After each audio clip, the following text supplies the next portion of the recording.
Hello, welcome or welcome back. This is POEtober. Edgar Allan Poe. Every time I read his stories, I am reminded how much I really thoroughly love his writing style. Uh, for this month, since I had only just heard about it, I reread Telltale Heart, which is one of my favorite stories, short stories, not just Poe's story. And I, once again, just loved reading it. So just to share a little bit story about that one in particular, I'm from the United States, and in Ohio there is an amusement park called Cedar Point, and throughout the fall they do haunted weekends because it closes for the fall for the most part, except for on the weekends, because it's mostly a good weather park. You can't go there in the winter and stuff. So during these hallowed weekends, they have haunted houses. They have all this really cool stuff that's very worth going to. But one of the times I went, and I remember this was when I was still like a teenager, and we went, and there was this guy quoting.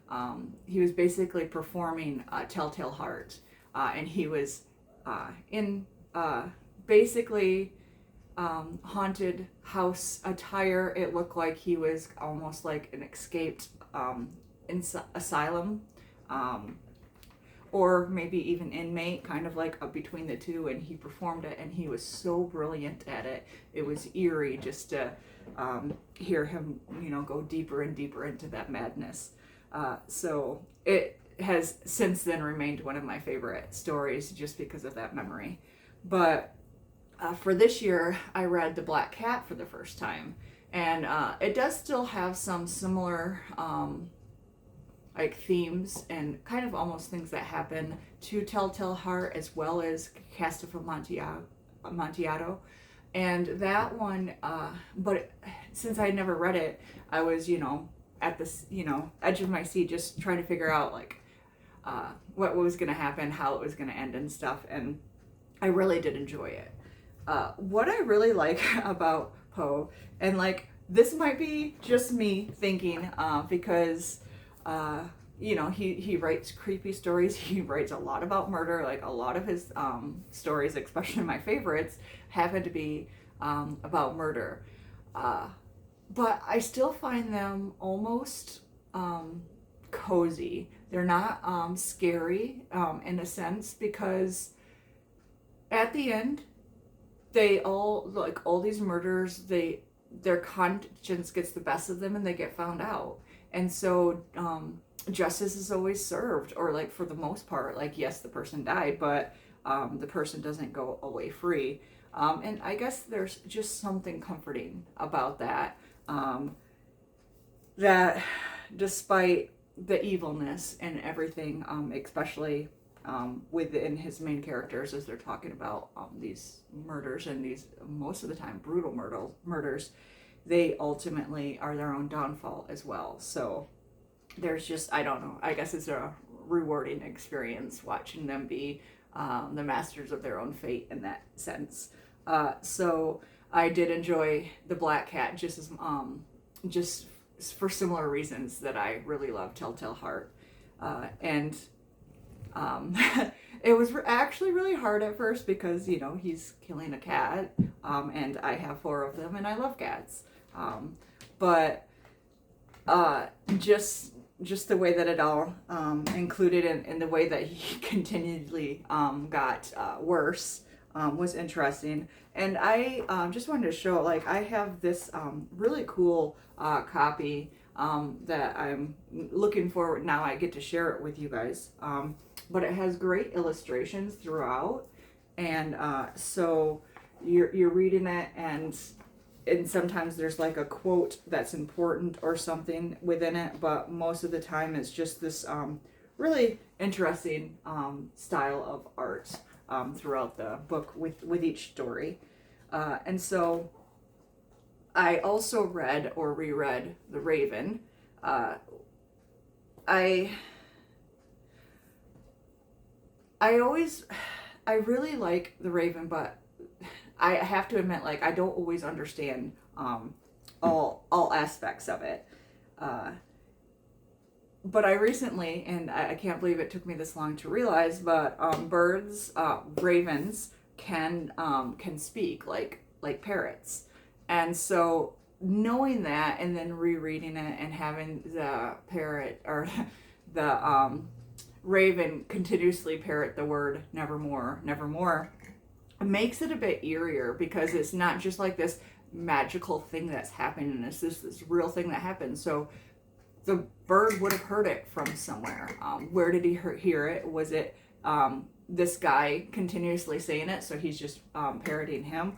Or did he hear it from somewhere else and is now haunting him with it? So like that kind of added an extra eeriness to it that I enjoyed. But as famous as The Raven is, and as well quoted as it always is, I mean, the beginning is actually, it is a brilliant line.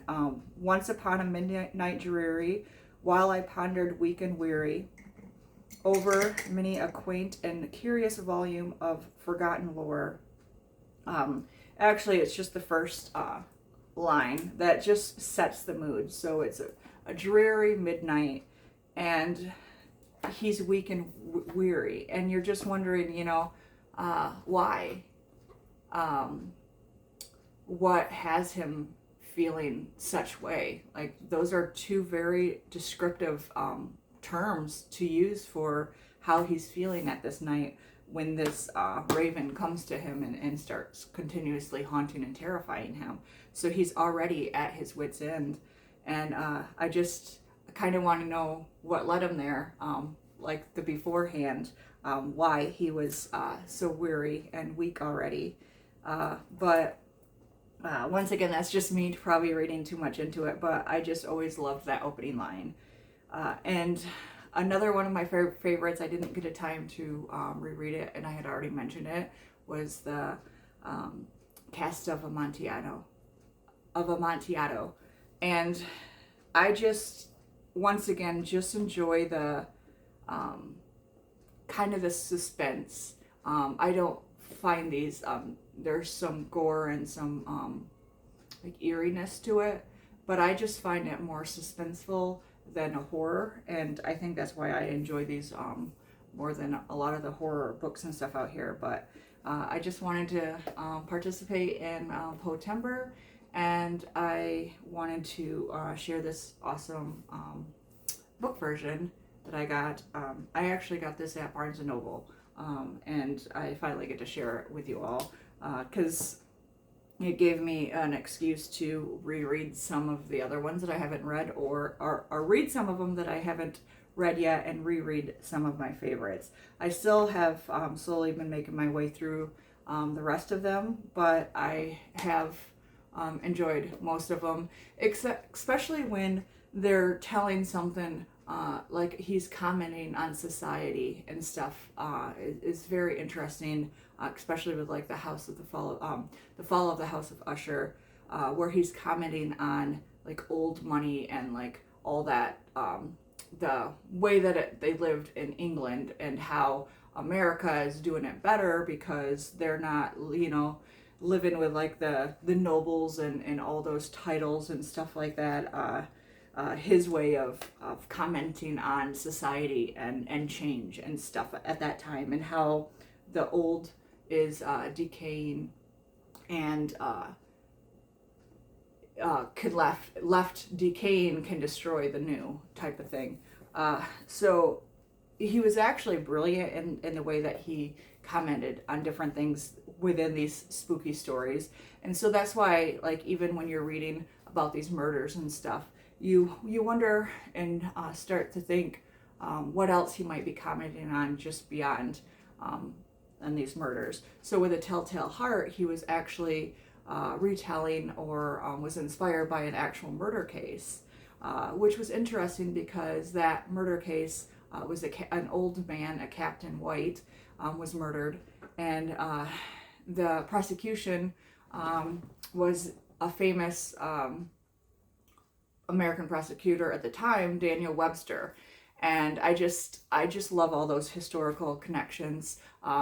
He's used throughout literature as well, with the devil and Daniel Webster and all this stuff. So I just liked making that connection and seeing what else might have inspired his weird and spooky stories. But anyway, I enjoyed participating, and I hope that you take the time to read some Poe before October ends. Thank you. Have a great day.